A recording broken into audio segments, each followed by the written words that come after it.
Imagine you're a detective, but instead of combining through physical evidence, you're diving deep into the world of publicly available data, social media profiles, news stories, public records, and even company websites. This is the power of open source intelligence, which is OSINT. Just like how a detective pieces together the clues to solve a case, OSINT allows you to gather valuable insights from an open web and make informed decisions. But not all the information is created equal. Some pieces of data are easy to find and harmless, while others carry much more weight and risk. This is where the OSINT utility and risk pyramid comes into play. Think of it as a map for navigating the vast ocean of open source data.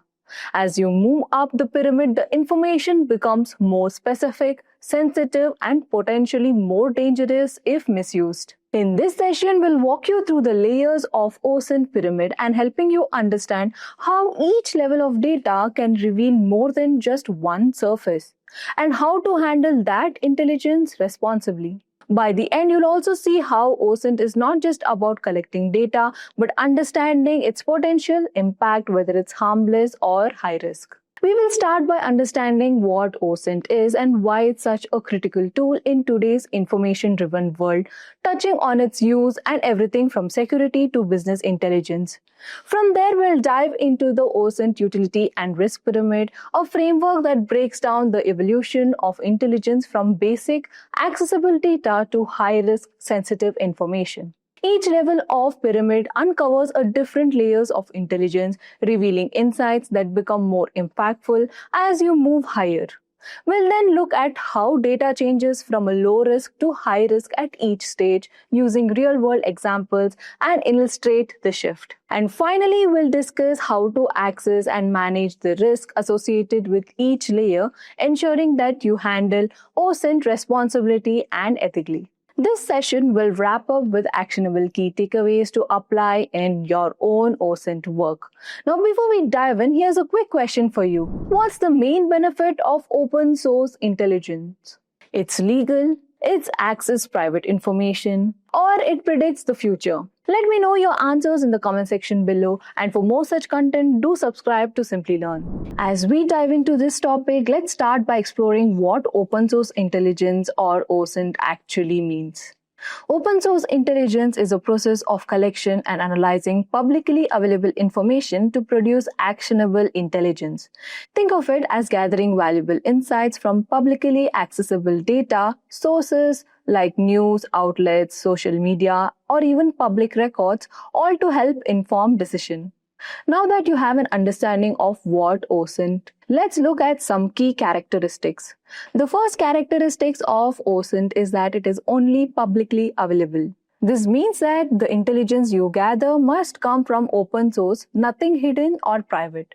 It could be any kind of websites, social media posts, forums, public databases, or anything that is accessible to the public. Next is that OSINT follows structured process. While the sources may be varied, there is a clear methodology to how information is gathered, analyzed, and used. This ensures that the intelligence produced is relevant and reliable. And finally, OSINT leads to actionable output. The whole purpose of gathering this intelligence is to create insights that can inform decisions, strategies, or operation. It's not just about collecting data, it's about using the data effectively to take actions. Now let's address a common issue, which is OSINT is not hacking. Some people may confuse OSINT with illegal activities, but it's important to draw a clear line between OSINT and hacking. OSINT follows legal and ethical guidelines, and it strictly involves the use of publicly available data. Let's break down the difference between OSINT and hacking. Here's a simple comparison. It uses publicly available data gathering through transparent and lawful means. It's about finding insights from accessible sources like website, public records, or even social media platforms. Whereas hacking, on the other hand, involves breaching private systems without permission. It's a violation of privacy and often illegal with unethical practices at its core. So to clarify, OSINT is not about breaking the law. It's about ethically gathering intelligence from open source to inform decisions. Now let's walk through open source intelligence process. This process involves gathering information from a variety of open sources and will go step by step through the key categories of data collection. The first step is the process of media. This includes television, radio, newspapers, and magazines. These traditional media sources are still very relevant when it comes to gathering publicly available intelligence. Next, we move on to the internet. The internet is a goldmine for OSINT, with search engines like Google, Bing, and Yahoo offering vast amount of data. It also includes user-generated content from blogs, forums, social media, and more. Geographic data is also a crucial part of the process. This could involve maps, environmental data, or even maritime data that helps in understanding specific regions or locations in details. It's vital for intelligence in geographical context. Next, we have observation. This steps involves using various tools like cameras, videos, or even reports. It can be about observing physical environments or analyzing footage that have been recorded, especially useful in surveillance or fieldwork scenarios. And finally, we have academia. Academia refers to the wealth of research, conferences, and expert insights that can be accessed for intelligence purpose. This includes journals, research papers, and academic discussions that offer in-depth knowledge on specific topics. So as you can see, the OSINT process involves multiple diverse sources, each contributing valuable insights. These steps help create a comprehensive view of the information, allowing for accurate analysis and actionable intelligence. As we all know by now, the open source intelligence cycle is a structured process that helps organizations effectively gather, analyze, and use publicly available information. Let's walk through each phase of this cycle. The first phase is direction and planning. This is where you define your objectives and scope of your intelligence gathering. You plan out what type of information you need and the sources that will best provide the data. It's about setting clear goals of the intelligence process. Next, we move on to collection. This phase involves gathering the information from identified sources. It's about collecting data from publicly available sources such as websites, news articles, social media, and academic publications. After collection comes the processing and exploitation. In this phase, the collected data is organized and formatted so that it can be analyzed effectively. It involves cleaning and refining the data to extract meaningful insights, making it ready for further analysis. Next, we have analysis and integration. The processed data is analyzed and insights are integrated to create actionable intelligence. This phase is all about interpreting the data, identifying patterns, and combining it with existing knowledge to form a comprehensive understanding. Finally, in the production and dissemination phase, the intelligence produced is shared with stakeholders. This involves presenting the findings in a way that is easily understandable and actionable, whether through reports, presentation, or dashboards. The goal is to ensure that the intelligence is communicated effectively to the right audience. This cycle is iterative, meaning after dissemination, feedback may be further need collection of data and analysis, creating a continuous loop of intelligence gathering and refinement. In the direction and the planning phase, we establish the foundation of the entire OSINT process. And here's a breakdown of the key steps involved. The first one is objectives and requirements. This is where you outline what you want to achieve with OSINT. It involves identifying the specific goals of intelligence process, such as understanding a particular threat, gathering market insights, or tracking political movements. You must be clear on what data is needed to meet those objectives. Next, you must identify the target. Here you specify what or who you are collecting intelligence on. This could be a person, organization, event, or even a geographical area. Understanding your target helps you focus on collection process and make sure you gather most of the relevant information. It's also essential to establish legal and ethical boundaries. OSINT must be conducted with legal and ethical frameworks. This step ensures that you are only collecting data from publicly accessible sources and that respect privacy laws, intellectual property rights, and even boundaries set by the target. It's about adhering to regulations and ethical standards while collecting data. Afterwards, we move on to resource allocation. Here you determine what resources, such as tools, technology, or even personnel, which are necessary to carry out OSINT process effectively. This could include setting up data collection platforms, choosing softwares, and even assigning roles to team members. And finally, we have operational security setup, which is crucial. This step involves ensuring that your OSINT activities remain secure and that the operations are not compromised. It includes setting up secure communication channels, protecting the identities of your team, and ensuring your methods cannot be tracked back to your own organization. This phase lays the groundwork for successful and ethical OSINT operation, ensuring that all the steps are aligned with your objectives while maintaining security and compliance. In this phase, we use several tools and techniques to ensure that our OSINT process is efficient and follows ethical guidelines. Below are the tools and technology commonly used in direction and planning stage. For the documentation, a text editor, which is like Wiki, is typically used. For example, you can use Notion, Obsidian, or even MS Word. This helps in maintaining records of the objectives, requirements, and plans for OSINT. Proper documentation ensures that the process is well organized and you have a written reference for each step of the process. When preparing for the ethical or legal aspects, a privacy-focused browser or a VPN service is crucial. Using a privacy-focused browser or VPN ensures that all your online activities are secure and anonymous, and helps protect the integrity of OSINT process by maintaining privacy and preventing tracking. For the tool index, we commonly use the OSINT framework, which is found at osintframeworks.com.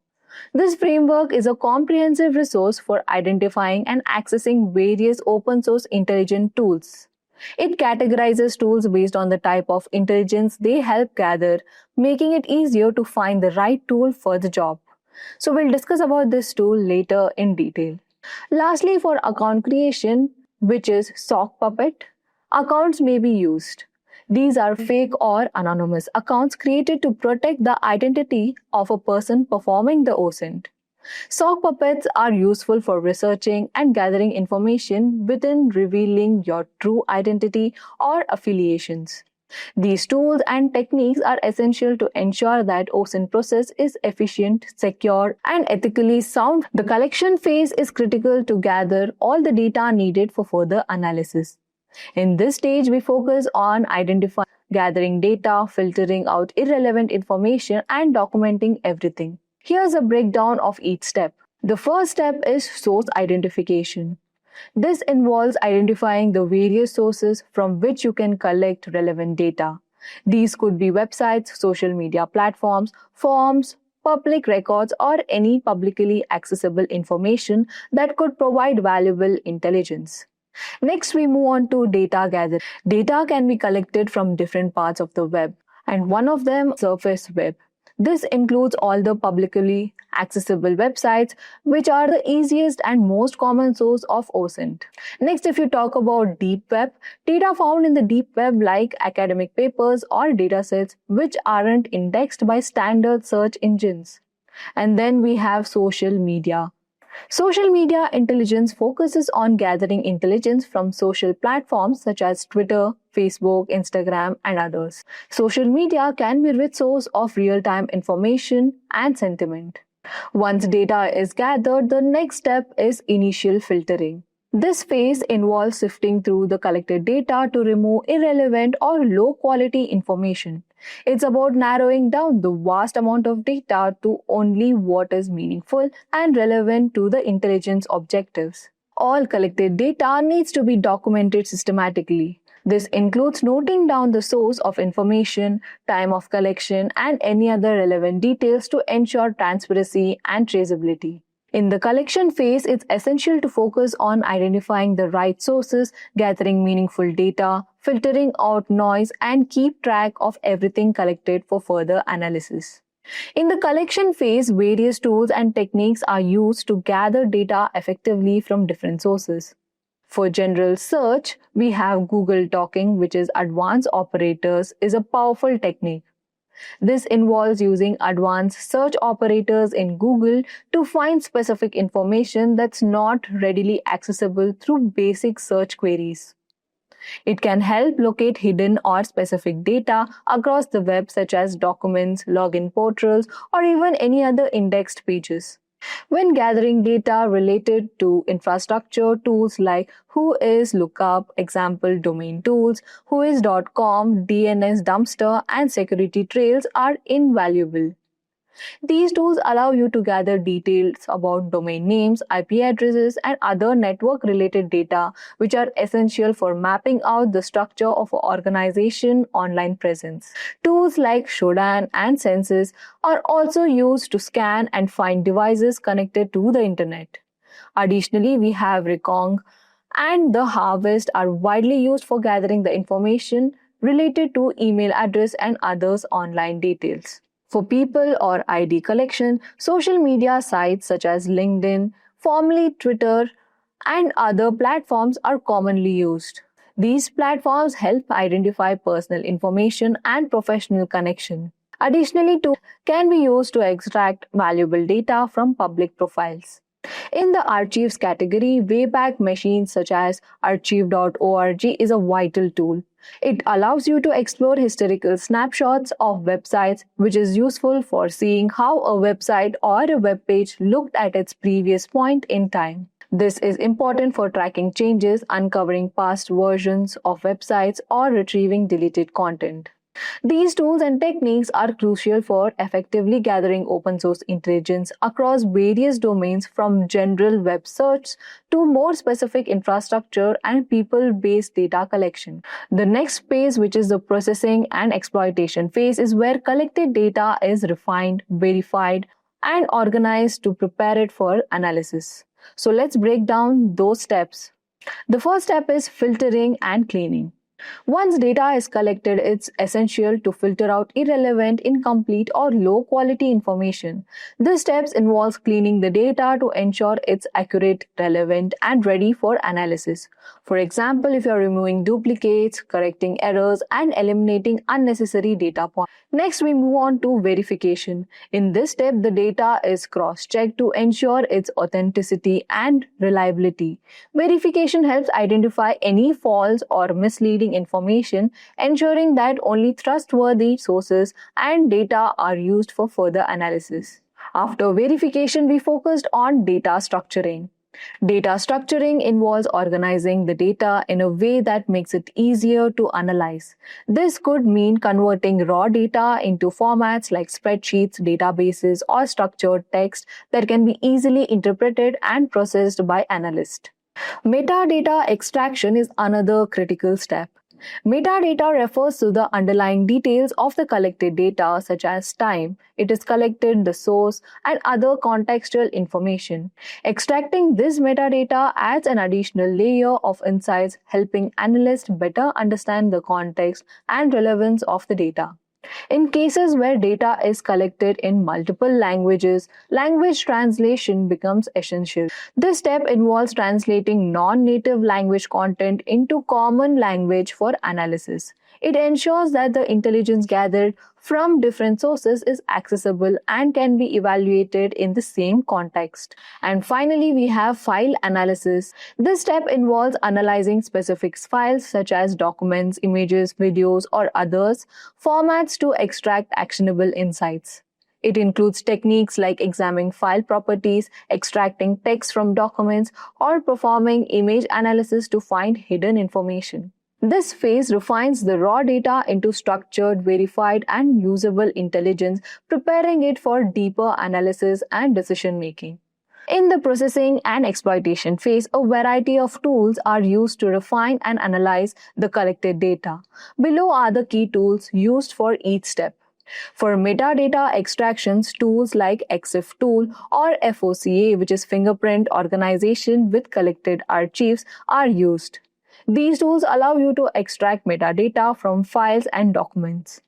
ExifTool is commonly used for image and video metadata, while FOCA is used to gather metadata from collected documents and files, providing insights into a file sources and history. For a file forensics, spreadsheets such as Excel or Google Sheets are commonly used. These tools help in analyzing and organizing data into structured formats, making it easier to search, filter, and manipulate data for further insights. They are essential for checking file integrity and investigating the context systematically. When it comes to data cleaning, tools like OpenRefine, Tableau Prep, and Trifecta are highly effective.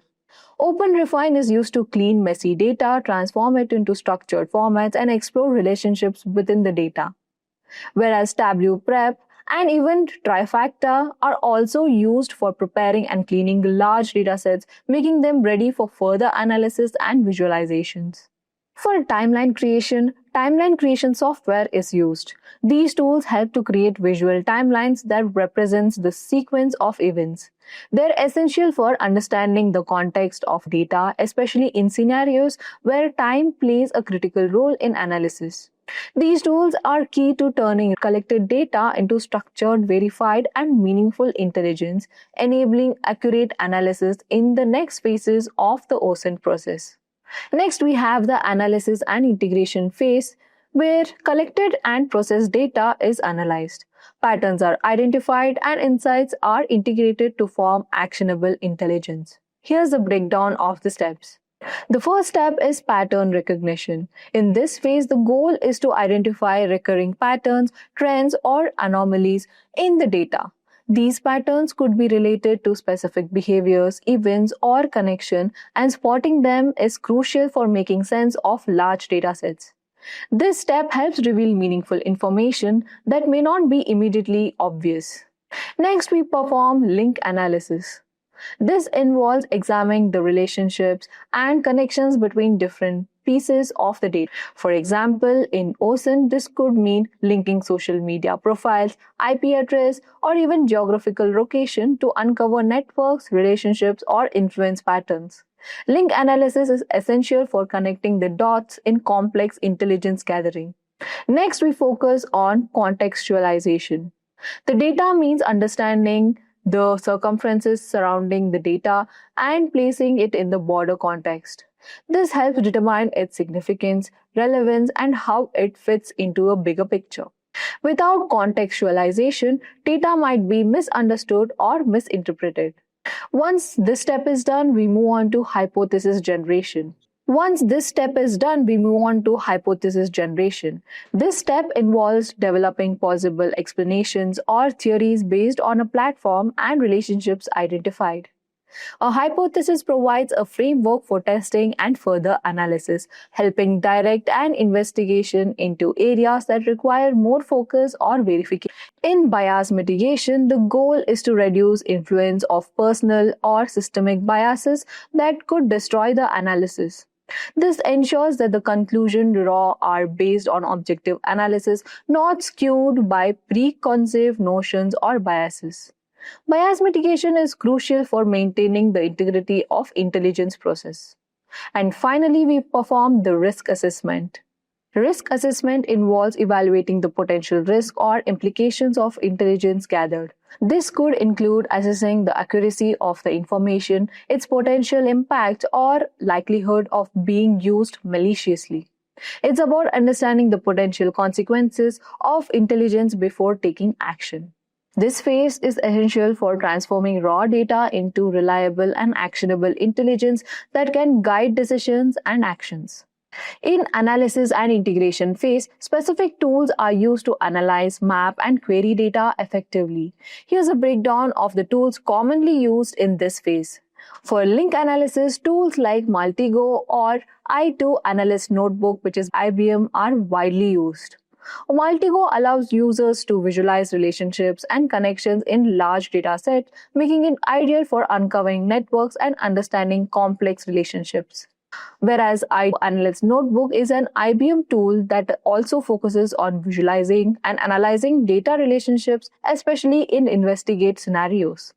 For automation, SpiderFoot is a powerful tool. Spider automates the process of gathering intelligence from different open sources, including IP address, domain names, and social media. It's particularly useful for automating the collection of vast amount of data, saving time in analysis process. In the mapping category, tools like Google Earth Pro and QGIS are commonly used. Google Earth Pro allows for visualizing of geographical data, including mapping physical locations and analyzing the geographical context of collected intelligence. Whereas QGIS, which is Quantum GIS, is an open source mapping tool that provides more advanced features for the geospatial data analysis, helping with the creation of custom maps and spatial analysis. For data query, custom scripts using languages like Python or SQL are essential.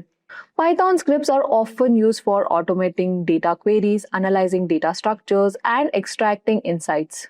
We can use SQL, which is structured query language, is critical for querying databases and extracting specific information stored in relational database system. These tools and techniques enable a thought and efficient analysis and integration of open source intelligence, allowing for deeper insights and actionable intelligence. The production and dissemination phase is where the intelligence that has been analyzed and integrated is formally compiled and communicated. This step ensures that the findings are organized, documented, and shared with appropriate stakeholders. Here are the breakdown of the steps. The first step is to report generation. In this phase, all the findings and the insights gathered from the OSINT process are compiled into comprehensive report. The report should include key findings, methods used, data sources, and conclusions drawn from the intelligence gathered. This ensures transparency and clarity in how the intelligence was derived. Next, we move on to evidence compilation. This step involves gathering all the evidence and support documents related to the findings. This could include the screenshots, URLs, datasets, or any other forms of evidence that supports the conclusions made in the report.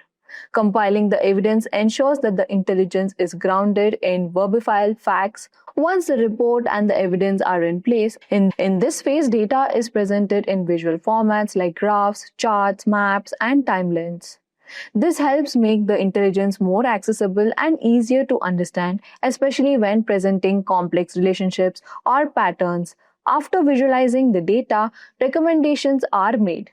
Based on the intelligence collected, processed, or analyzed actionable recommendations, these recommendations help decision makers understand what step should be taken next or how to respond to the intelligence.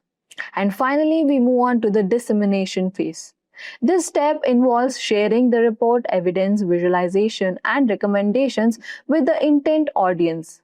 Dissemination could be done through presentation, email, secure portals, or any other appropriate channel to ensure that the relevant stakeholders receive the intelligence and can act on accordingly. This phase ensures the intelligence gathered is effectively communicated to those who can use it, help drive informed decision and actions. And in this phase, we use tools such as word processor, which is MS Word, Google Docs for report generation, whereas for visualization, again, we use Maltego, i2 exports, or even Tableau. And for storage, we use secure data repository. The OSINT utility and risk pyramid visual represents the different levels of information that the open source intelligence, which is the OSINT, can reveal, ranging from low risk information to more sensitive, high risk intelligence.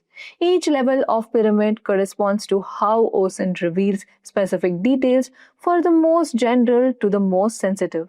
Let's break down each layer of the pyramid. The base layer. OSINT gives adversarial forces a starting point and additional resources necessary to leverage further attacks or exploitation. At the base of the pyramid, we have foundation of OSINT. This layer includes publicly accessible information that's generally available to anyone. Information that can serve as a starting point for further intelligence gathering. For example, information for public websites, social media posts, and news outlets. While this is the least sensitive data, it can still be crucial as it provides a foundation for understanding a subject or entity that can lead to further exploitation or exploration. OSINT is at the level of generally low risk, but it can be valuable for adversely looking to build a broader profile. In the second layer, we can see generally only selected information meets the criteria for classification with unclassified sources of information filling in the gaps. The next level is where the selected information meets the criteria for classification. This includes pieces of information that are sensitive but still publicly available. The information could be from a variety of unclassified sources like government reports, academic papers, or even leaks that provide more in-depth context or details about the subject. This type of OSINT helps researchers or intelligence authors piece together details about subject, but it's often fragmented. Unclassified information helps fill in the gaps to give more complete picture. Then we move on to the third layer. OSINT reveals current status, capabilities, and other contemporary information. At this level, it reveals the current status, capabilities, and contemporary information. This level is more specific, revealing the current state of a target, including their operational capabilities, goals, and resources. For example, information might include details about organization assets, workforce, technology capabilities, or even operational focus. This layer is more sensitive and typical involves tracking activity statements or public profiles. That gives a real-time snapshot of the subject. While still publicly accessible, is kind of OSINT can provide valuable intelligence that currently and actionable. Next, we have the top layer. OSINT, the most sensitive form of OSINT, involves revealing the intent of friendly or adversarial forces.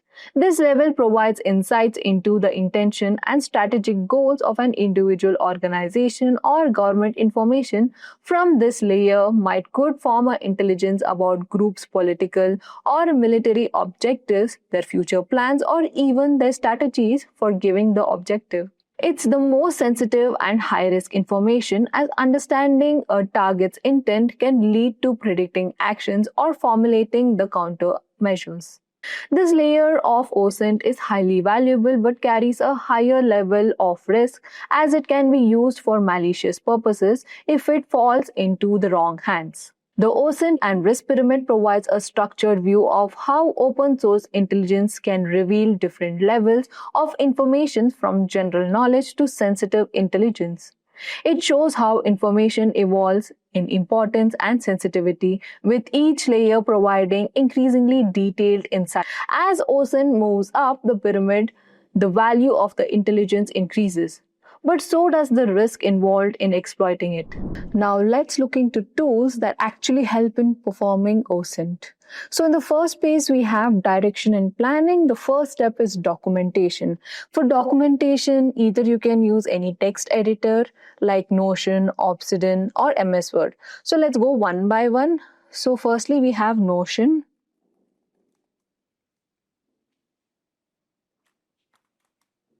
Now, Notion is a flexible all-in-one workspace that uses customizable pages and databases to centralize the diverse OSINT findings, logs, and process into a structured collaborative knowledge base. So to open Notion, you just need to type Notion in Google. The first thing that appears, which is Notion, the AI workspace, just open it. And there's a free version of it and you can request a demo of it and just click on the free Notion. You'll automatically logged in by your Google.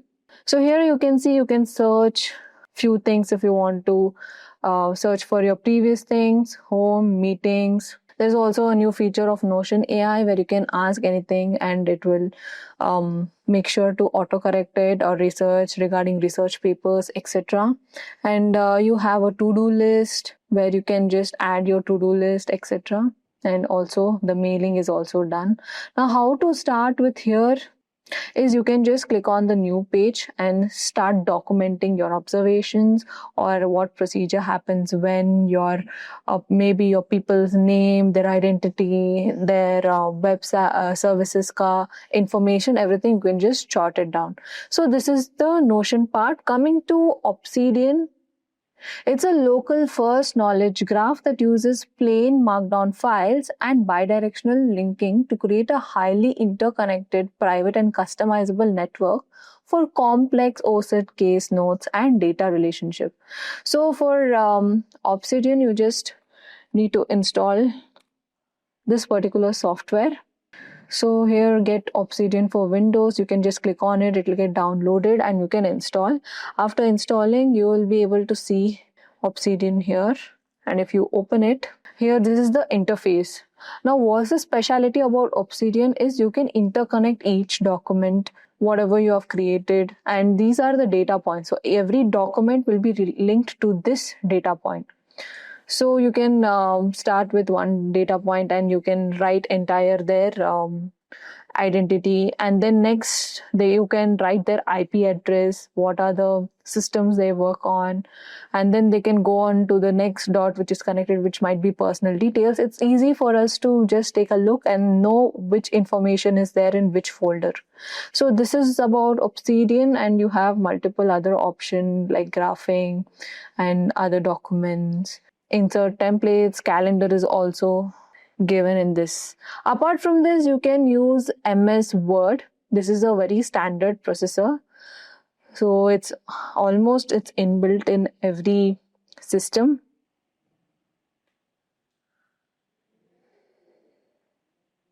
Again, it's a standard word processor primarily used for producing formal, static, and final OSINT reports, and even eventually documents lacking built-in tools for live data linking or complex relational analysis. So here, again, it's a very basic app that saves all your documents, you can link it, etc. Now coming to the second step, which is a legal prep or even ethical prep. You need to be careful about two things. One is the VPN services that you're using. Make sure you have a VPN service so you cannot be tracked back, and also any kind of browser that cannot be tracked back. So here my suggestion will be use any kind of VPN service, but make sure the paid ones have more features to hide your details, whereas the free version are very limited access. So I have a extension here. So here one of the VPN that I have, I've added it as a extension. So it connects India, Pune. There are multiple free versions. You can see which one works for you. But if you want to get no trackbacks for yourself, do have a good VPN so that you won't be able to track back yourself. And coming to browsers, I highly recommend Brave browser. So you just need to type in Brave and you'll get the website. You need to download it. So here are the features. It's a private search, built-in assistant. It has a powerful VPN also inbuilt. So here you can get Brave, download and install it. And after installing, you will get something like this window where it's similar to Google, has the features of Google browser, but it's a private browsing tool. So any kind of Google search you do regarding informations that you want or any kind of profiles that you want to create, you can use this browser to create all kind of stuff so that you cannot be tracked back, since this has a inbuilt and it's a free version also. Now coming to the tool index, we have OSINT Framework, which is there in osintframework.com. Now this is the biggest cheat code, I would say, for the entire tools which is present. As you can see, it is showing this sign can't be reached. It might be. So we'll go to our Brave browser and type in osintframework.com.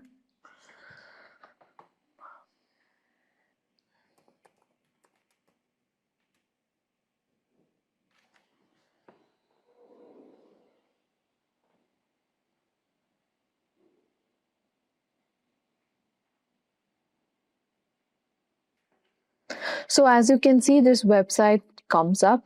So here the OSINT framework is present, and all kind of data that you might want is being present here, including from usernames, email address, domain, IP address, even MAC IP address, images, videos, documents, social networking, instant messaging, what kind of message, telephone numbers, dating history, location tools, search engines, and so much more, including metadata is also provided. Now, how do you get the tool names from here? Just click, if you want any person's username, just click on username and you will have user search engines or specific sites. So if you go on user search engines, you will have multiple websites that can give you information of username search engines. Now let's say what's in my name. If you click on it, it will directly take you to the particular page. Here are some of the cookies. This is one of the tools that was mentioned in the OSINT framework. We can try it out. So here we can search for a particular person's name. Let's say John Williams. So let's say it's John Williams and search and confirm if you're not a human. Here you can see the processor processing the data, and it will give us the data. This name, wherever it is linked to an authentic category, it will be displayed here. So here you can see found one, which is username is John Williams, categories archived, account found. And here you can see where. So actually in dosecrets.com, John Williams' account is there. The second one also you can see. In social media also we have found one. Now, after searching every site possible, we found 7 accounts which is related to this name. So here you can see all the site names, the usernames which we have given, and which category have they signed up on. So archived means which is created and deleted. So you can go out, it's given in the link also, you just can click on it and view his or her profile. So if you want to know something about a person, this is pretty much very useful tool that you can go and see what kind of accounts he is having, etc. So let's go back to the OSINT framework, and again these are similar kind of tools which gives you information based on the information that you are having. So let's say email address, breach data, we can breach data, and have I be prompt is also another website that has been used. So you can just enter your email ID and just check it. It'll give us like 2 data breaches are there, notify me and all those things. So you will know if this particular email address is breached or not. Now coming back here, we can see other things such as email verification, common email formats, email search, what is the email history of that person, etc. There are multiple tools for each category. Do try it, whichever works the best, you can stick with that. And then we have domain name also here, who is records. We'll come to who is, it's explained in the next steps. Before that, we have other tools, URL expanders, blacklist and all. So here you can see another thing is geolocation tools. So you can actually see the location of a person with these tools. And there are tools for metadata exploitation as well. So as you can see here, we have ExifTool, MetaGoif, and FOCA, and also Code to Outlook Expert. So if you open this OSINT framework website, you will have everything under one roof. You can try different tools for different purposes based on whatever information that you're having, whether it's your email, information that you're having, a phone number also. You can just enter the phone number and get the details within few seconds. Some of the website might not open on normal Google browser, so make sure to try them out in Brave so that it will accept all kinds of breaching properties, etc. Coming on to the next step is account creation. as sock puppet accounts. So here's the thing. If you want to recruit a person for a secret agency report and you need to do a backstory analysis of that person, account creation in fake profiles, creations like creating an entirely new person's account just for knowing the information of other people, these fake accounts which is created but looks to be a normal person's accounts are called sock puppet accounts. Now here's the thing about sock puppet accounts. You need a fake name, you need a fake photo which look realistic, and to create a LinkedIn profile or suppose any other social media accounts, you need few information that you can fake it but make it look real. So that there are rules and regulations. Suppose in LinkedIn, if they identify this account as fake, they're going to remove the account. So keep in mind the pictures, the data that you're providing should look real. The next step is for collection of the data. Now here for general search, we can use Google Dorking. Now what is Google Dorking?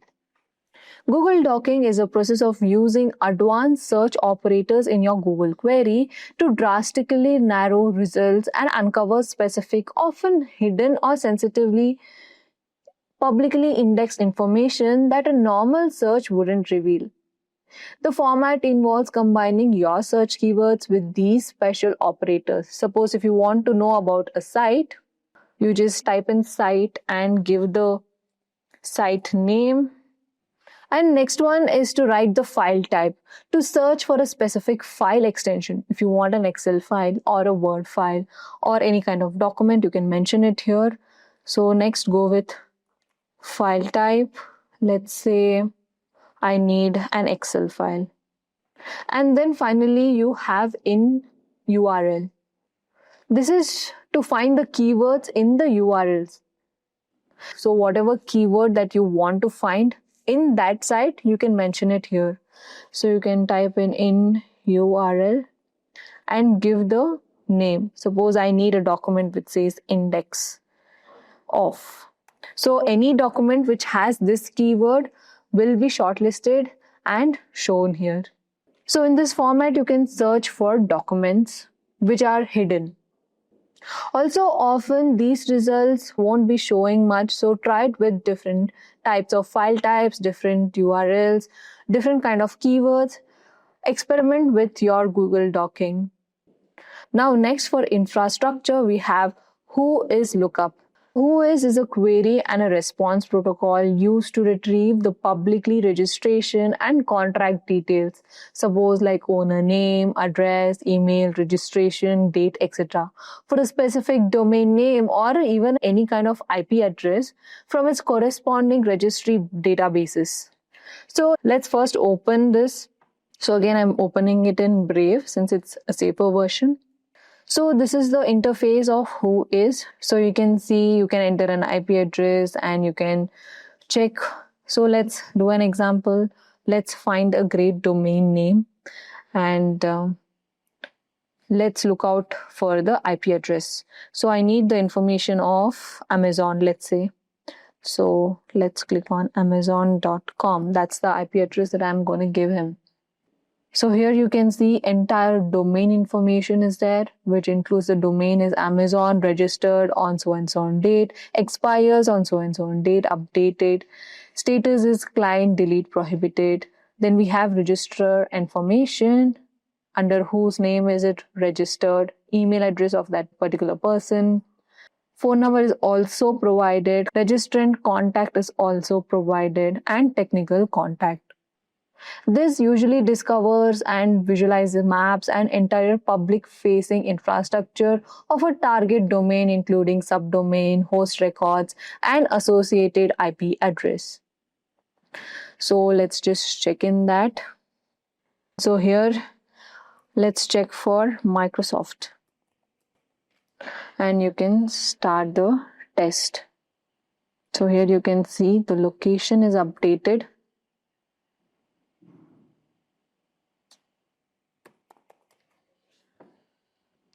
So as you can see, the location mostly is in United States and we have all the working capitals The host name is provided with open services, ASN name, and IP address also is provided, is being tracked.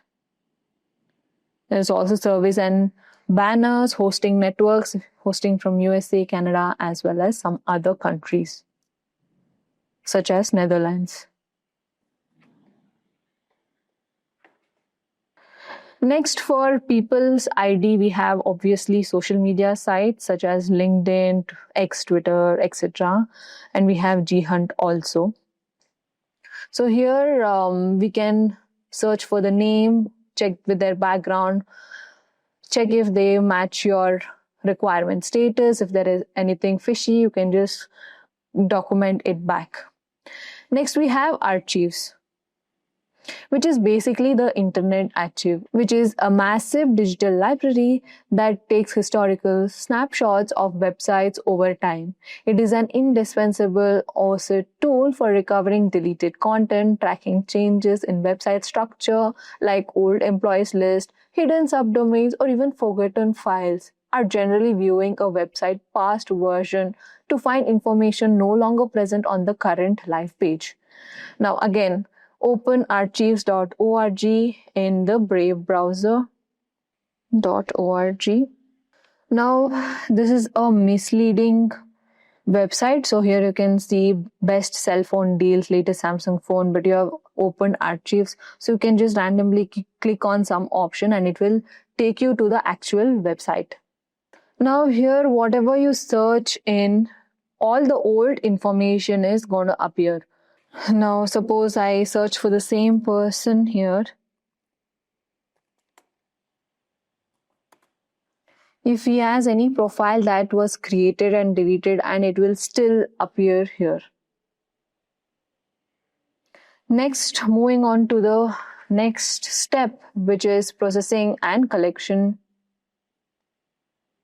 The first tool for metadata extraction is ExifTool, or even you can consider fingerprinting organization.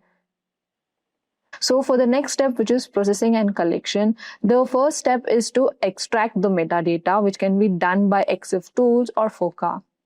So let's see about ExifTool. Both ExifTool and FOCA are essential OSINT tools specializing in metadata extraction, which is data embedded within files that can reveal hidden clues.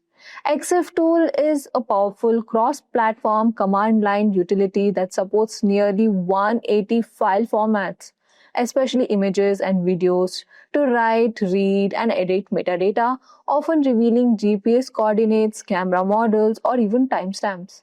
You can just type in ExifTool. It's by Phil Harvey. Again, it's a software, so you need to download it and run it in your system. It will ask you a few security questions, do fulfill it, and then you can breach your entire metadata. Similarly, we have FOCA, which is fingerprinting organization with collected archive, which is a primarily Windows-based GUI tool that automates the OSINT process by using search engines to find public documents, like whether it's PDF, docs, Excel, on a targeted domain, downloading them and extracting, collecting metadata such as username, internal network paths, and a software version. Now for file forensics, which is Excel or spreadsheet, which includes Excel, your normal Microsoft Excel, and even you can use Google Sheets. Again, same purpose is storing information, storing the metabase that we have collected from the previous step. You can use it for data cleaning as well. As you know, Excel is a great tool for data cleaning. And then timeline creation software. There are multiple softwares which is paid, which will give you the exact timeline creation. So you don't need to worry about all the timeline analysis which can be done. Let me know what are the tools that you found regarding the timeline in the comment section below. The fourth step is analysis and integration, and in that the first thing that you have to do is link analysis. You can use Maltego or I2 Analyst Notebook by IBM. Again, these are the softwares that you need to install. So you can just open Maltego. And there is a free demo, so let's just sign in. I'll explain the interface. So again, enter your email address and password. Now after logging in, there are few information that you need to provide. So suppose your company name, etc. So you can just give a fake name and you can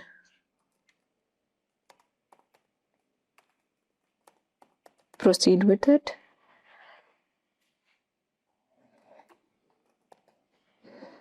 So here's the interface after login with the details.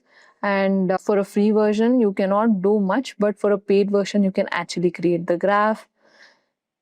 Here there are multiple options of your admin, evidences, etc. So it's a nice place to organize it and keep for link analysis. Also similarly is Analyst Notebook. It's by IBM. Also it has a paid version, so do check it out. Also for automating these tasks, we can use SpiderFoot, which you don't need to every day keep analyzing, keep receiving metadata, etc. For that, you can use SpiderFoot. And for mapping, which is the locations and all, Google Earth Pro is an excellent website that you can go and check it out. Also, QGIS is also a great tool that you can use for location purpose.